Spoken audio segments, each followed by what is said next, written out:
سلام كمي صنحو كبرات تخطاتلت نلامسون مشات 22 تحساس 2025 زتدالو حدش زيناتات حيزولكم قريب لخو مكتتالكم يعدم فلما كندبتاتو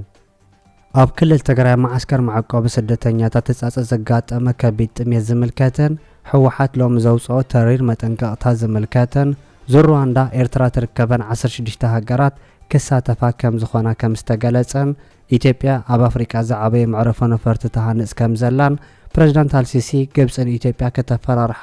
ከም ዘይፈተነት ከም ዝገለጸን ማዕከላዊ ሽማግለ ሃገራዊ ማሕበር ደቂ ኣንስትዮ ኤርትራ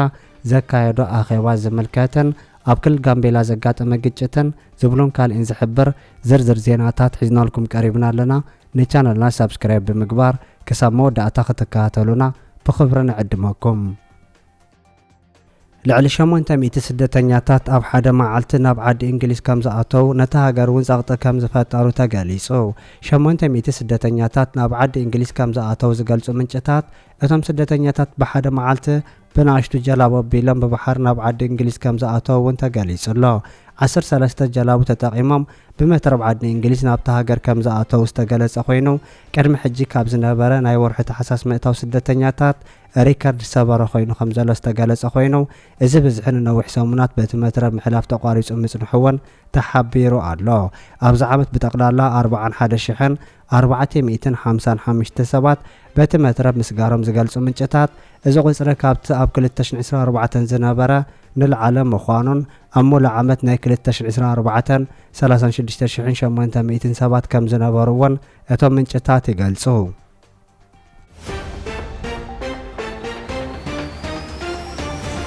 ፕሬዝዳንት ግብጽ ዓብዱልፈታሕ አልሲሲ ኢትዮጵያ ከፈራርሓ ከም ዘይፈተና አፍሊጡ ፕሬዝዳንት ግብጽ ዓብዱልፈታሕ አልሲሲ ኢትዮጵያ ግብጽ አፈራሪሓትና ክትብል ምኽሳሳ ካብ ሓቂ ዝረሓቐ ምዃኑ ብምግላጽ እታ ሃገር ባህራዊ ማያታ ኣብ ምሕላው ኣተኲራ ትሰርሕ ከም ዘላ ገሊጹ ኢትዮጵያ በይናዊ ስጉምቲ ብምውሳድ ሃገራት ሰንጢቑ ንዝጓዓዝ ባህራዊ ማይ ኣብ ምዕጋት ዘይሓላፍነታዊ ውሳነ ምውሳዳ ዝጠቐሰት ፕሬዝዳንት ግብጽ ነቲ ውሳነ ኣሳቢባ ንኢትዮጵያ ኣብ ምፍርራሕ ዝኣቱ ከም ዘይብላ ኣነጺሩ ኣሎ ኣብ መንጎ ግብጽን ኢትዮጵያን ብሰንኪ ግድብ ህዳሴ ዘይምርድዳእ ከም ዘሎ ዝጠቐሰ ፕሬዝዳንት አልሲሲ ግብጽ ንዝኾነ ዘይምርድዳእ ብወታደራዊ ሓይሊ ክትፈትሖ መደብ ከም ዘይብላ እውን ገሊጹ ዝኾነ ዘይምቀዳው ብፖለቲካዊ ኣገባብ ክፍታሕ እምነት ግብጽ ምዃኑ ዝገለጸት ፕሬዝዳንት ዋላ እኳ ግብጽ ምስ ኢትዮጵያ ኣብ ቀጥታዊ ዘተኽተኣቱ እንተዘይመረጸት ወታደራዊ ጎንፂ ግን ምርጫ ከም ዘይኮነ ብተወሳኺ ሓቢሩ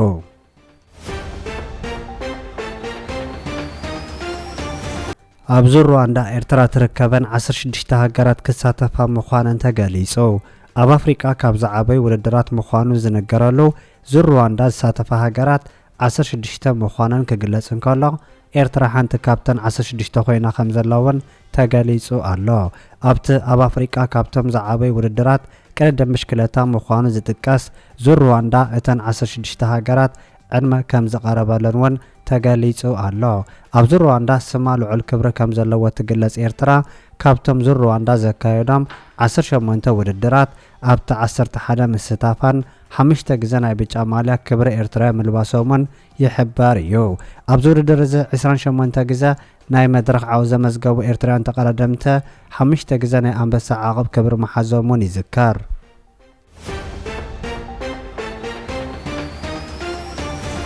ማዕከላዊ ሃገራዊ ሽማግለ ማሕበር ደቂ ኣንስትዮ ኤርትራ መበል 12 ስሩዕ ኣኼባ ኣካይዱ ማዕከላዊ ሽማግለ ሃገራዊ ማሕበር ደቂ ኣንስትዮ ኤርትራ መበል 12 ስሩዕ ኣኼባው ብ19 ተሓሳስ ኣብ ኣስመራ ምክያዱ ተገሊጹ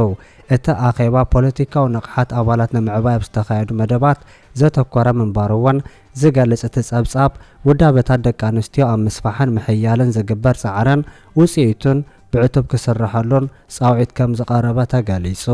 መንነትን ክብርታትን ማሕበር ኣብ ምዕቃብ ዝተረኣየ ምዕባለ ደቂ ኣንስትዮ ኣብ ሃገራዊ መደባት ልምዓታዊ ክሳተፉ ከምኡ እውን ትካላዊ ዓቕሚ ማሕበር ንምሕያል ዝተወሰደ ስጉምቲ እውን ዓብ ምንባሩ እቶም ጸብጻባ ዝሃቡ ምንጭታት ይነግሩ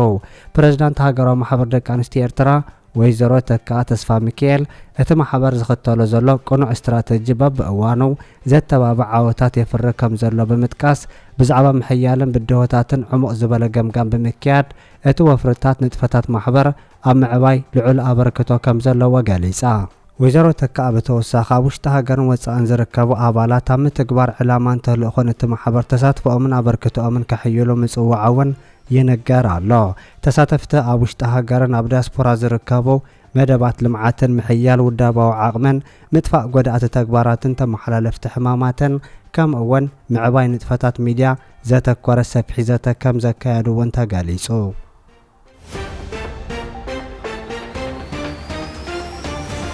ኢትዮጵያ ኣብ ኣፍሪቃ ዝዓበየ መዕረፎ ነፈርቲ ክትሰርሕ ትውጥን ከም ዘላ ተገሊጹ። ኢትዮጵያ ኣብ ኣፍሪቃ ዝዓበየ መዕረፎ ነፈርቲ ንምህናጽ ምውጣና ምንጭታት ገሊጾም። እቲ ፕሮጀክት ብውግእን ወረውግእን ብስእነት ውሽጣዊ ሰላም ክትሳቐጽ ጸንሐትን ዘላን ኢትዮጵያ ናብ ካሊእ መድረኽ ከሰጋግር ከም ዝኽእልወን ጸብጻባት ይገልጹ። ገጀፍቲ ፕሮጀክታት ብምብጋስ ኣብ ኣፍሪቃ ሪከርድ ክትሕዝ ትቃለስ ከም ዘላ ትግለጽ። ኢትዮጵያ ኣብ ኣፍሪቃ ዝዓበየ ሓጽቢ ምህናጽ ኣስዒቡ ናይ ኒኩለር ገጅፍ መደበር ክትሃንጽ ትሸባሸብ ከም ዘላ እውን ምንጭታት ይገልጹ።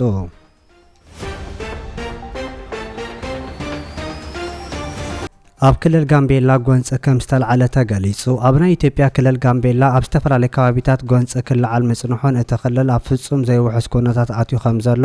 ካብቲ ከባቢ ዝተረኸበ ምንጪ ይሕብር። ነቲ ኣብ ክልል ጋምቤላ ዝተፈጠረ ዕግርግር ንምህዳእ ናይ ፌደራል መንግስቲ ሰራዊት ኣብቲ ከባቢ ከም ዘዋፈረን ነቲ ዕግርግር ኣብ ምህዳእ ዝተፃወቶ ተራ ልዑል ከም ዝኾነውን ኣብቲ ከባቢ ዝነጥፍ ናይ መሰላሰብ ተሓላቒ ትካል ገሊጹ ኣሎ። እቲ ጉጅለ ተጣባቒ ሰብኣዊ መሰላት ኣብ ዘውፅኦ መግለጺ ኣብቲ ክልል ከቢድ ግህሰት ሰብኣዊ መሰላት ከም ዝጸንሐን ከም ዘሎን ክሕብር እንከሎ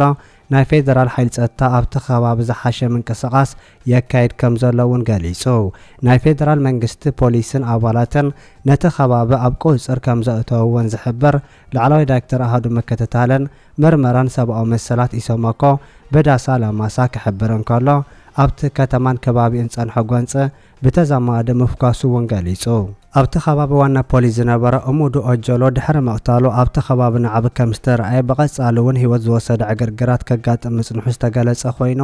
ኣብቲ ክልል ዝተፈጠረ ከቢድ ዕግርግር ኣብ ህይወት ሰብን ንብረትን ከቢድ ዕንወት ዘብጽሐ ምዃኑን ኣብ ልዕሊ ብዙሓት ሰባት ጉድኣት ከም ዘረወደ እውን ይግለጽ።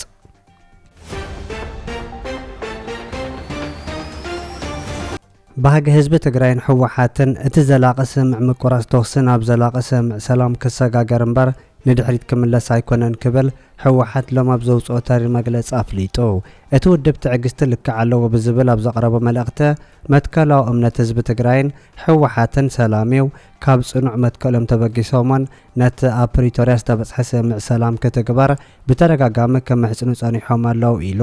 ባህጊ ህዝቢ ትግራይን ሕወሓትን እቲ ዘላቒ ስምዕ ምቁራጽ ተኽሲ ናብ ዘላቒ ስምዕ ሰላም ክሰጋገር እምበር ንድሕሪት ክምለስ ኣይኮነን ክብል ቅዋሙ ዘነጸረ ውድብ እዚ ማለት ግን ልኡላውነትና ተወሪሩ ህዝብና እናተጨፍጨፈ ኣብ ማእኸላት መዕቆብን እናሃለቐ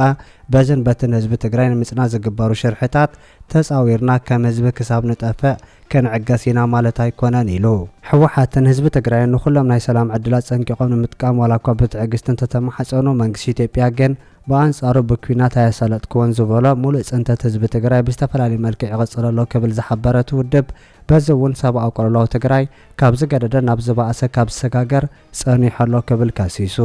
እዚ ከምዚ ኢሉ እንከሎ ኣብ ክልል ትግራይ መዕቆቢ ስደተኛታት ሕጻጽ ኣጋጢሙ ዘሎ ከቢድ ጥሜት ንብዙሓት ዘዘራርብ ዘሎ ኮይኑ ኣብቲ መዕቆቢ ስደተኛታት ዘለው ሰባት ኣብ ከቢድ ጥሜትን ሽግርን ከም ዘለው ክገልጹ ምጽንሖም ይዝከር። ነሲዒቡ ኣብ ክልል ትግራይ ዝተፈላለዩ ትካላትን ናይ ከተማ ምምሕዳራትን ሓገዛት ዝገብሩ ዘለው ኮይኖም ምግባረ ሰናይ ትእመት ምስ ኩባንያታት ትዕመት ብምትሕባር ልዕሊ 12.2 ሚልዮን ብር ዝግመት ሕሩጭ ኣብ ማእከል መዕቆቢ ተመዛበልቲ ሕጻጽ ብሓደጋ ጥሜት ዝተሃሰዩ ወገናት ሓገዝ ክገብር ከም ዝተመጻብዐ እውን ተገሊጹ።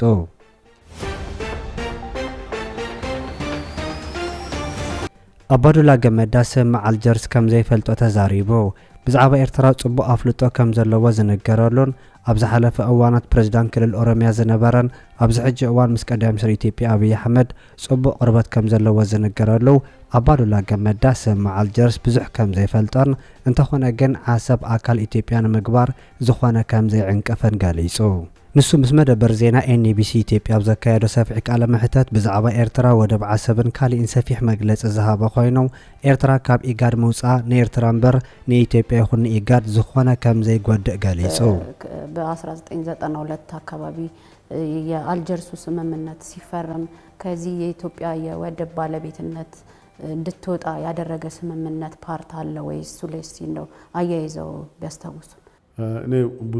ብዙ ማቆ ነገር የለም ዝርዝሩን አላቀው ግን ባለቤትነቱን የሚጋፋ የነበረ እንዳልሆነ መረጃውን ሰምቻለሁ። የአልጀርሱ ስምምነት በሰላማዊ መንገድ የኤርትራና ኢትዮጵያ መካከል ተፈጥሮ የነበረው የድንበር ግጭትና ተፈጥሮ የነበረው ጦርነት እንዲፈታ ነው። በዚህ ውስጥ ደግሞ አንዱ ትናንሽ ድንበሮች ናቸው፣ ትናንሽ መሬቶች ናቸው። እኔም እንደ ወታደር በውጊያ ውስጥ ነው የነበርኩት። የሚያዋጉ መሬቶች አልነበሩ። ባድመ ያን ያህል ወደ ኤርትራ ይፈልገዋል የተባለው ወይም ጾረና ዛላምበሳ ኢትዮጵያ ትፈልገዋለች የተባለው በውይይት ቀስ ብሎ ቁጭ ብሎ ሊፈቱ የሚችሉ ናቸው ወደ ጦርነት የገቡት። እንደ በዛ ወቅት እንደ አንድ የጦር መሪ ለምን ነው ጦርነቱ የተከፈተው የሚለው ብዙም እንትን አይደለው። እነዛ ቁጭ ብዬ ሳስባቸው እነዛ ጦርነቶች መከፈት ነበረባቸው መሆን ነበረባቸው በዛ ደረጃ ማለቅ የነበረበት ነበር ወይ እንትን አድርጋለሁ። ከዛ በኋላም የአሰብ ጉዳይ በቂ ድርድር ስላልተደረገበት በቂ ስራ ስላልተሰራበት በበቂ ደረጃ ትኩረት ስላልተደረገበት የተዘጋ ጉዳይ ነው እንጂ ያኔ በነበረው ሁኔታ በበቂ ድርድርና በቂ ትኩረት ተሰጥቶት ቢሆን ኖሮ አሰብ ከኢትዮጵያ እጅ ይወጣል ብዬ አልገምትም።